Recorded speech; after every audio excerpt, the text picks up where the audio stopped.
Hey, it's Mazzy here, and I'm going to talk about psychedelic freak folk music. I know some of you, it drives you crazy when people start breaking down genres into subgenres and then sub-subgenres, and I get a kick of it. I sort of enjoy it, and I see where it's going. And of course, when I've done videos on psychedelic music, I've included some albums and some artists that to me have the essence of a psychedelia, even though they're not really labeled as psychedelia.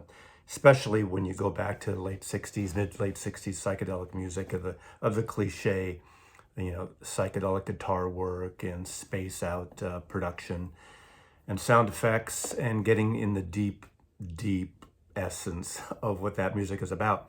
If you watch my channel, you know that I'm a big fan of folk music in general, all kinds of folk music, from the traditional things from obviously Woody Guthrie to country blues to country folk to Josh White and obviously even Peter, Paul, Mary, Bob Dylan and everyone else.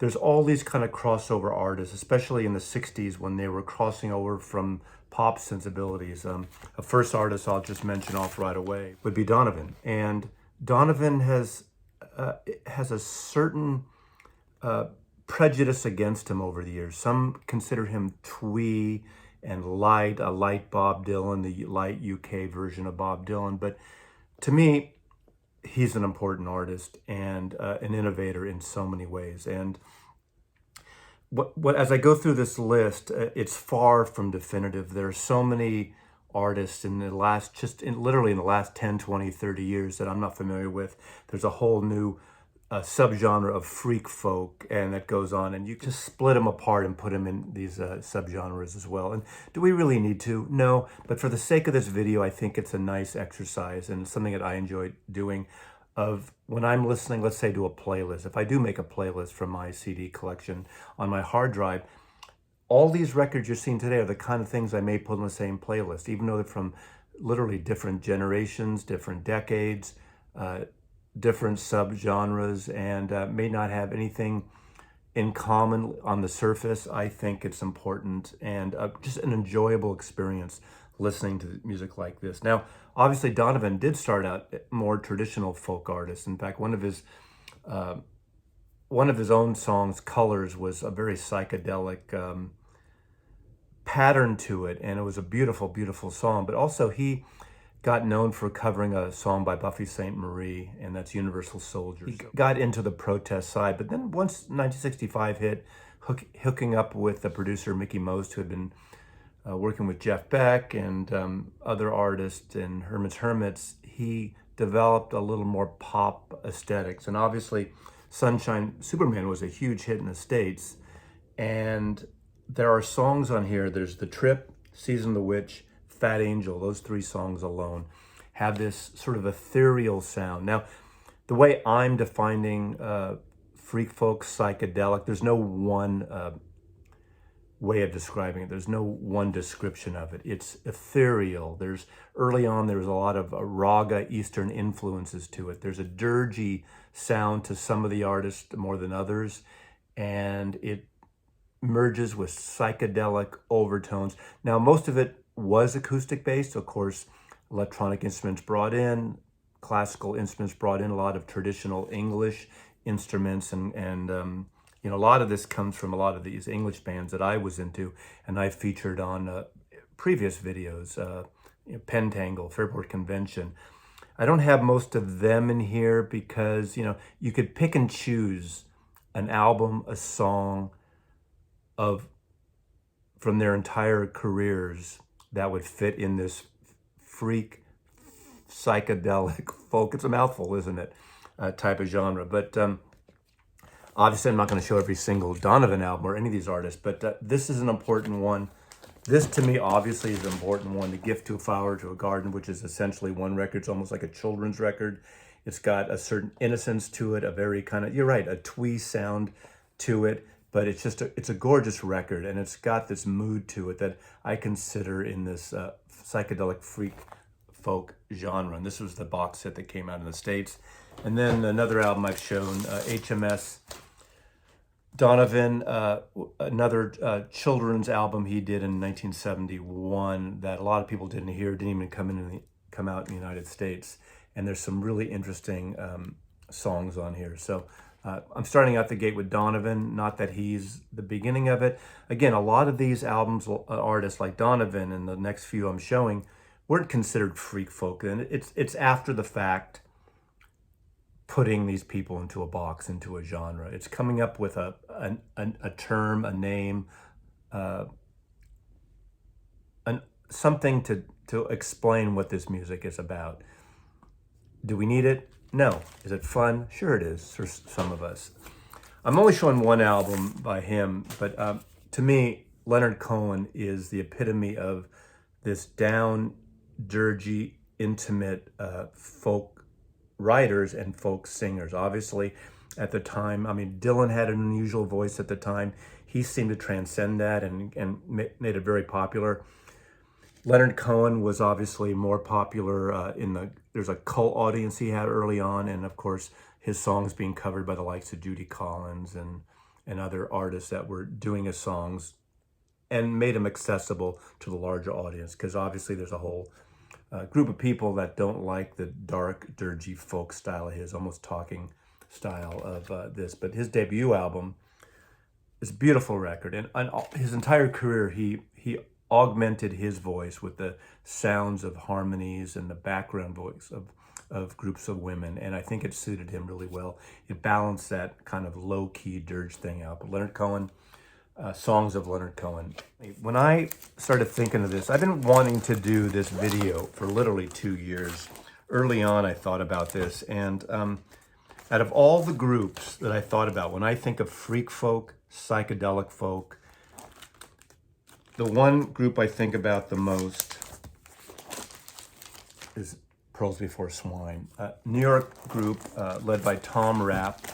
They originally signed on a small jazz label, ESP Records, where they basically didn't make a dime. Their records are the epitome of dirgy, slow, moody, depressing in some ways, with this lilted, lispy voice of Tom Rapp. Hieronymus Bosch covers The Ends of the Earth in Hell. It really fits this music. I got into them. This record, I think, came out in 1968, this first album or so. It was recorded, actually 1967 it was recorded, and I didn't get into them till about 69. But there's something about them that I just fell in love with, if you could say that. So their albums, they actually did sign to Reprise Records, These Things Too. They had a very religious, sort of a Jewish religious, iconic sound that is not for the masses. It was never going to be for the masses, although going out of order a little here, here's another ESP disc they did. This is Balaklava, and again, the most depressing cover art of these famous paintings of Earth that you could imagine on these records. But they had a certain, this is, to me, the beginning of freak folk, at least from what my knowledge. There's going to be a lot of artists here that I don't know about, that I'm missing, and you're going to say, oh, you got to check out, later people like Anne Briggs, Karen Dalton, two artists I know about, but I don't have any of their music later on. But this stuff just, I don't know what it was. Something about this music just gets to me every time. A few more on Reprise, Use of Ashes, Tom Rapp, Pearl Before Swine. Tom Rapp, City of Gold, of course, they started putting his name on it, and later he would become a solo artist on Blue Thumb Records. He just passed away in the last 2 years, Tom Rapp. He did record some albums, solo albums, under his own name, Tom Rapp, on Reprise. And then, of course, he went to, is this the Blue Thumb record, or is this the Reprise? Yeah, Blue Thumb, Star Dancer, and I think one of the last albums I ever got from him that I got a promo of, Sun Forest, Tom Rapp. You know, there's mixed in with this music, there's a sense of a style of neoclassical arrangements, cello quartets, Again, dirgy, slow ballads and hellish songs. Okay, we're going to get into a band that's, they're a rock and roll band. They became a rock and roll band, and they're more infamous than something that you put on as an everyday listening experience. But they do have a certain history that you have to acknowledge in the freak folk scene and psychedelic folk scene, although it became more rock and associated with the Mothers of Invention, and that's the Fugs. These are just two albums I have. This one is on Reprise Records. This is The Belle of Avenue A, like Lower East Side, New York, definitely. And this is live at the Fillmore East, the Fugs. Ed Saunders, his wild group of Flower Children, Queen of the Nile, Belle of Avenue A, produced by Ed Sanders, someone who is not as easily listable as some of these other folks, but definitely in this category. Here's an overview of a duo, the Holy Modal Rounders, that are folk, a little conceptual, a little humorous side to it. Apparently one of the first artists that really kind of associated music with psychedelic music in their lyrics on here. Holy Modal Rounder. This is a fantasy reissue, and someone you really need to check out if you want to dive into this whole freak folk psychedelic scene. Now you don't really think about this next person in terms of this. Think of like one of the psychedelic band leaders of one of the first great psychedelic bands, obviously Pink Floyd, and that's Syd Barrett. But his solo records, his 3 solo records, Madcap Laughs,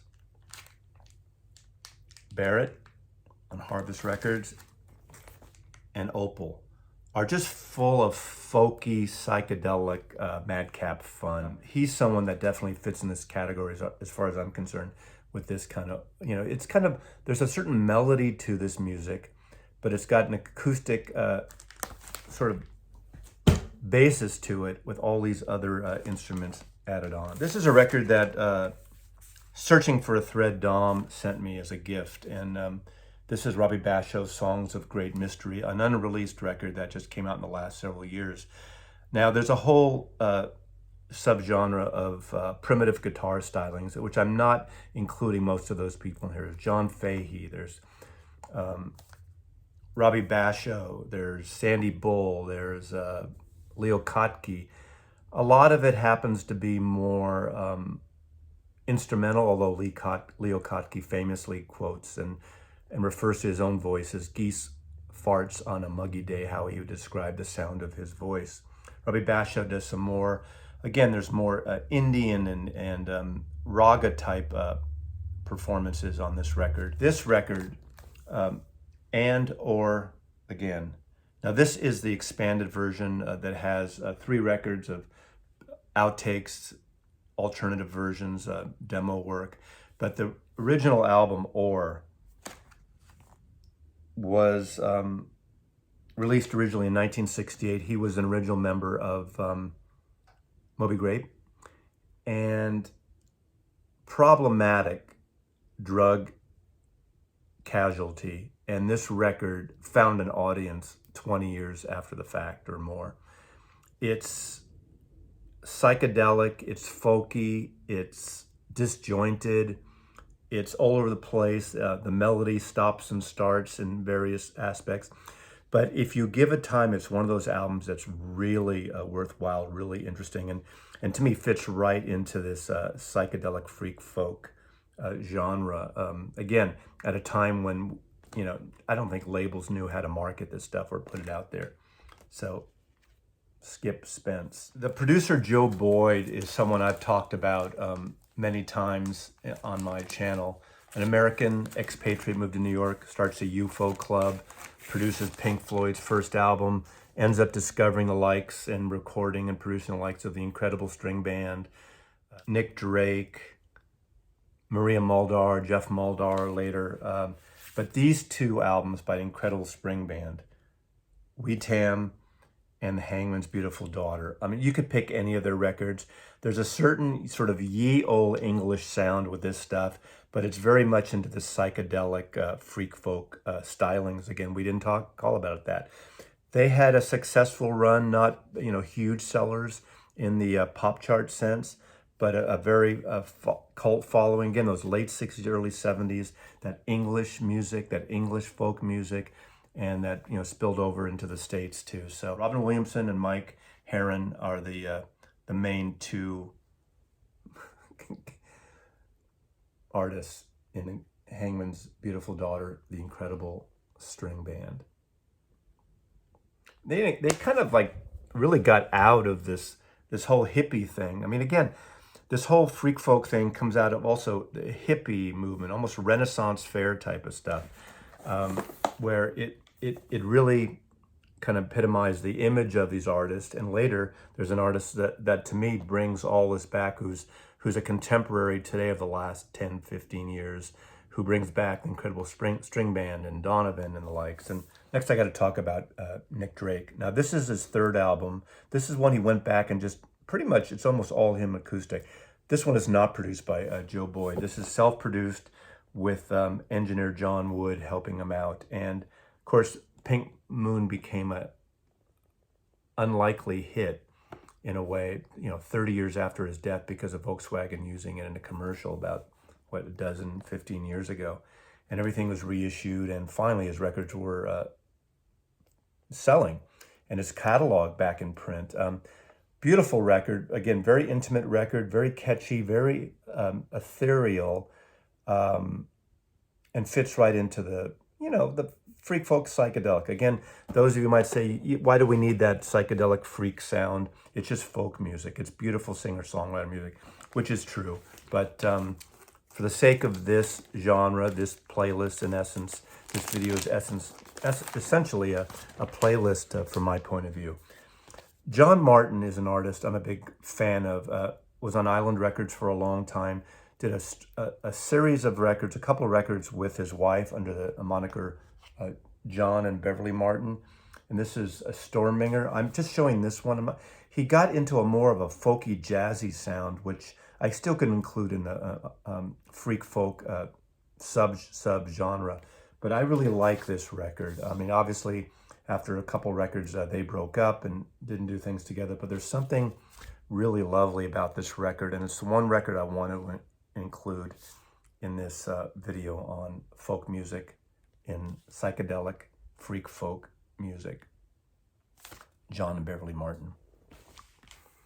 Now, another artist to me that was very into the folk jazzy stylings, very much in a way like John Martin played, but more with his vocal patterns and his improvisations and his arrangements, and that's Tim Buckley. I'm showing Goodbye and Hello. Tim Buckley, obviously father of Jeff Buckley, both men dying way too young. He had this golden voice like his son did. Beautiful recordings, very, very spiritual, gospel-y.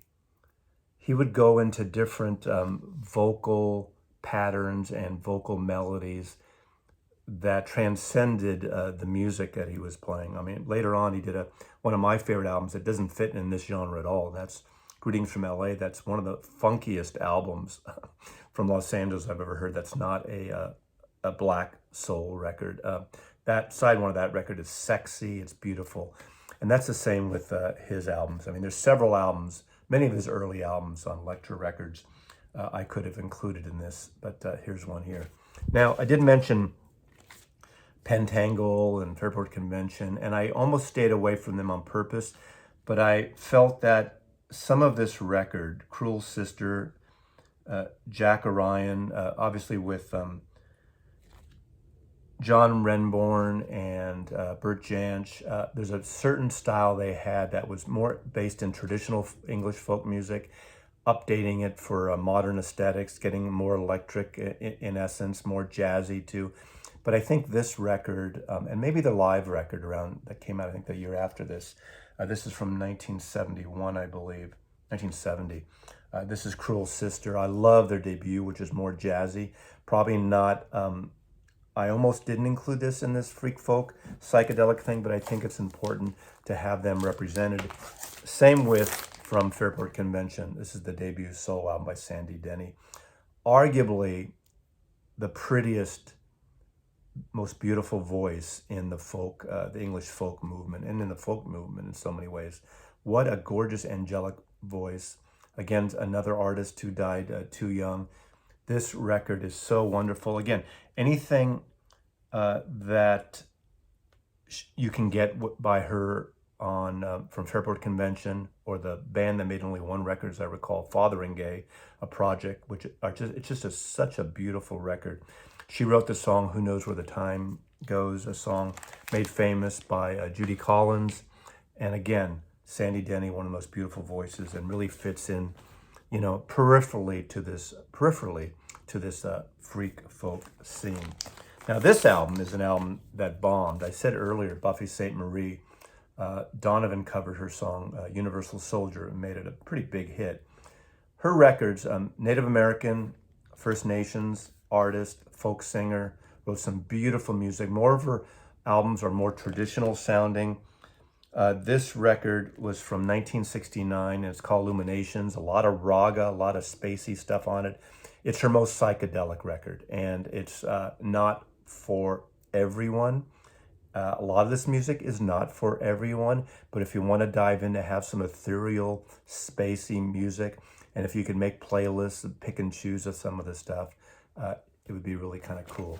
So Buffy Sainte-Marie, Illuminations, great folk singer. Some consider, again, it's probably an after the fact moniker stuck on this woman.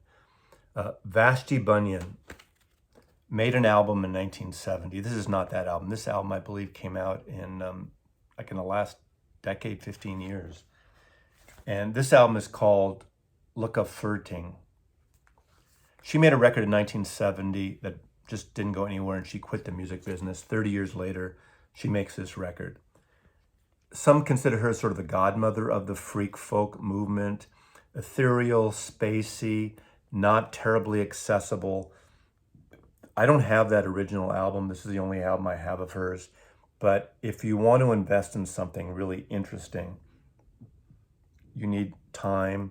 You need to put your, give it some time, give it several listens. This is very rewarding. So it's Vashti Bunyan, Look Aftering, the mother, possibly the godmother of freak folk. Okay, let's talk about later generations now. Those records I showed are not definitely a definitive list of everything that we now would stick in this category, freak folk, psychedelic artists, music, records. Again, a lot of these artists might have 5, 10 records, and only 1 or 2 specifically really kind of fit into this genre. Again, after the fact genres, some people hate, some people like, and some people just want a way to organize in their mind, on their playlists, and their record collection, this stuff. In the last 20 years, to me, there's been a renaissance in this music, maybe because I've just noticed it more lately. And again, some of these artists I got to later in their careers in some cases. One just off the top of the bat, obviously, is Robin Hitchcock. This is a collection that came out of compiling some of his records in an 8 LP set. Of course, his music would be considered more poppy in a way. He's very upbeat, shiny, fun, like hippie style thing, but he's very pop psychedelic in a way. So he's not your traditional, folk artist, although he's got a lot of acoustic pieces and acoustic music that would fit definitely into the subgenre of psychedelic freak folk. He has those sensibilities, and I think anybody with those sensibilities and diving in and stepping their toes into this would definitely fit into this category.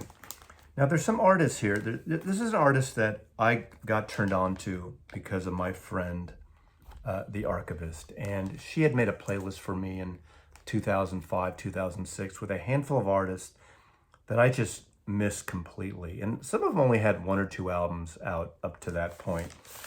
And one of them was Joanna Newsom.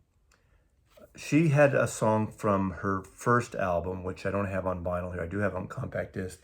But to me, this is an album that is a perfect record. Now, I always say step lightly and be cautious, because I've had people I know try to get into Joanna Newsom and just can't stand her, what they would say, high squeaky vocal style. She's a harp player, so she comes from a different side of folk music. It's not the traditional guitar-based acoustic folk music. It's harp-based, a little bit of neoclassical thrown in there, and some really wild arrangements. And this is an album called Ys, Y-S. It's a double album that came out in 2006 on Drag City Records, the year after I was first turned on to her. And I absolutely love this album. This is one of my favorite albums of the first decade of this century. It is arranged, orchestrated by Van Dyke Parks, who famously worked with the Beach Boys and Brian Wilson, so many other artists, which makes it just, it adds something to this harp. There's these string arrangements added to her basic harp and vocal tracks that are just beautiful. And a lot of the songs go on 5, 8, 6 minutes. And beautiful artwork in this collection with lyrics. At the time, Bill Callahan is on a couple tracks on this. I believe they were dating at the time. But I want to include Joanna Newsom, this work. And this one, it's not her last album, I believe, but it's an album that I enjoy called Divers. Again, tread lightly, but her music is beautiful. It's waif-like, but it's definitely in the freak folk vein, Joanna Newsom. I said earlier there was someone who seems to have carried on the mantle of artists like Donovan, that this hippie-ish, psychedelic, folky stylings, and did it in his way. Very intimate, very fun, but again, whenever I hear this artist, I think of Donovan. Not that his vocal patterns is exactly like Donovan, but I just really love him, and that is Devendra Banhart. This record is Cripple Crow. I consider this his best record. This is where he took these intimate folk things and added it and upped the ante a little bit, made, brought in some more musicians, some more arrangements, not as intimate, but just a gorgeously psychedelic folk record. So this is my favorite of his records. He's made quite a few by this point. I think he's on Non-Such now. And then this is one of his albums on Non-Such Records that came out about 4 or 5 years ago. And this is called Ape in Pink Marble. Beautiful record again. It's got some good sounds. It's got that freak folk psychedelic thing. But he's someone that just really intrigues me. I saw him once in San Francisco about 15 years ago. And I think he has kind of taken on the seeds of a Donovan. Maybe his songwriting is not as strong as Donovan, and not as, he doesn't have that production sensibility or production collaboration that Donovan had during his huge series run of hit singles, which again aren't exactly folk. Maybe you could say Atlantis and a few others, but a lot of them became pop records, as we know, Sunshine Superman, Mellow Yellow, and like. But Devendra Banhart sort of has taken on that mantle in a, perking under. He's not a massive seller. He's not a massive draw, I don't think, but he's someone really important that has to be included in a video in Freak Folk. Now, this next artist is really not in this category, but I just mentioned his name when I talked about he was on the Joanna Newsom album. Another artist that I got turned on to that I just totally missed by The Archivist. He had a band called Smog, and that's Bill Callahan. And Bill Callahan has this baritone voice, a lot of acoustic guitar work. He's very influenced by folk music, country music, but he's got his own style, almost like a talkie style. He does a repetitive lyric thing in many of his songs. This is the song that the album that I first got turned on to, A River Ain't Too Much. And this is where he was still putting out records under the moniker Smog. And there's a cover on here called In the Pines, very famous kind of country bluegrass song that I knew that song, but hearing him do it was just really beautiful. Gorgeous record. This is his last record so far, called Gold Record. Bill Callahan, this was one of my top 3 records of 2019, and I just think it's a beautiful record. Love this record to pieces. So, you know, I'm putting him in this freak folk psychedelic thing. He's less psychedelic. He's more in the folk side of it. He doesn't have a lot of weird effects, although he does do albums with interesting orchestral arrangements, cello arrangements, augmented by you know, quartets and string instruments, which makes it really beautiful.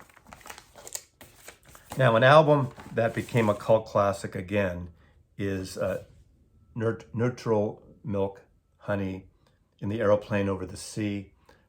This, to me, always reminded me of a later psychedelic masterpiece, almost something like SF Sorrow by the Pretty Things, although it sounds nothing like SF Sorrow by the Pretty Things, but it's got this thematic Sgt. Pepper quality to it. Again, not musically, but it just seems to have, it seems like a conceptual record. And just to show the band, Neutral Milk Hotel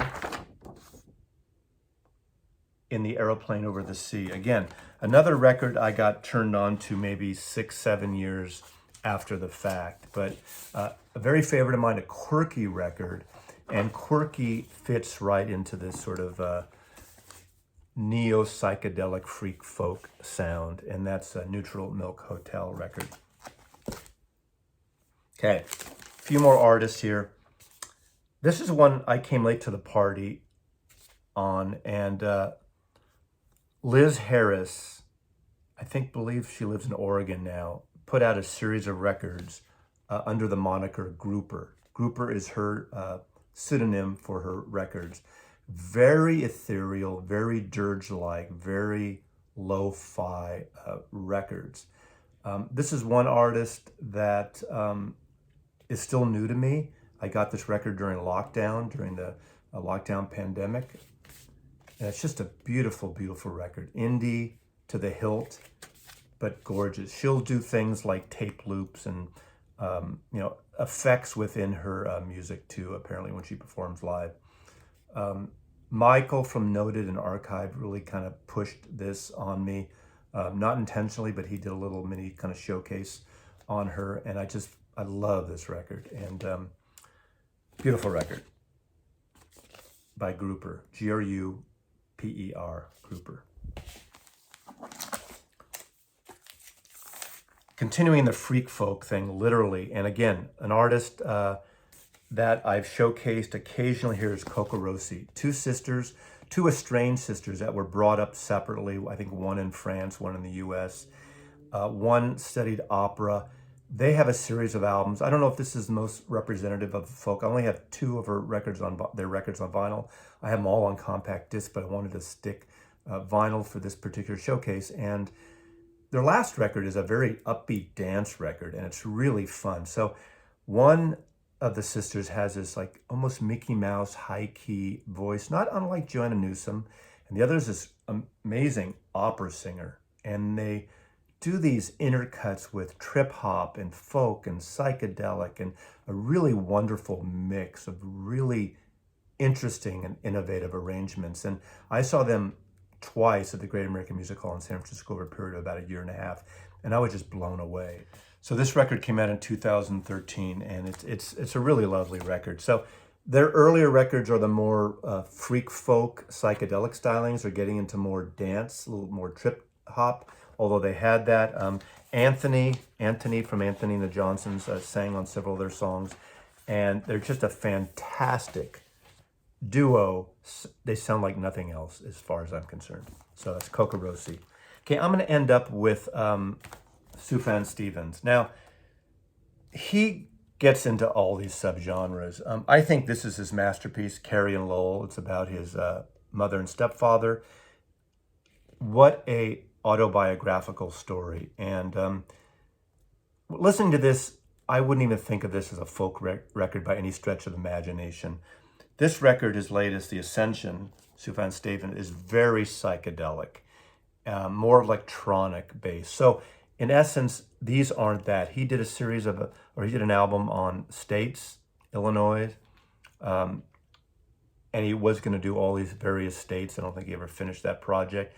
But I think he fits into this freak folk thing on the peripheral edges of it. Again, you look at these bands and you look at people describing the genre they're in, and they may do psychedelic, they may do freak folk, they may do indie. There's all these catchphrases, and we all want to put everything in a box. And I know it's not fair, and those of you who are chomping at the bit now saying, Sufjan Stevens is nothing like a folk artist, and he's a pop artist, he's a singer-songwriter, he's an auteur in a different way. And I get that. Again, these kind of videos and me putting these together are a personal take that I feel when I listen to this music. And when I want to group it together when I'm in a mood to listen to a certain styling or a certain feel of music. Sometimes it's lyrically, sometimes it's spacey, sometimes it's something that's really different that can escape rhythms and can be spacey and ethereal without the trappings of normal psychedelia, of what we consider psychedelia, of the Pink Floyds, of the Conjure and the Fish, of the Grateful Deads, of all that psychedelic stuff that the band Love and the LA bands and even the Doors. This is a different thing. There's a certain personal singer-songwriter thing at the essence of folk music. This, unlike traditional and early folk music of the upbeat late 50s or the protest 60s, is not that. It's a different style. I find it's usually not protest style songs. They're personal, they're love songs, they're songs of loss, they're songs of traumatic experience in the lives of these artists. And I think that's something that I really, really enjoy about it. And again, there are so many artists that I did not include that I maybe either don't have or didn't think of for the sake of this video. So enjoy it. Suggest other freak folk, psychedelic freak folk artists.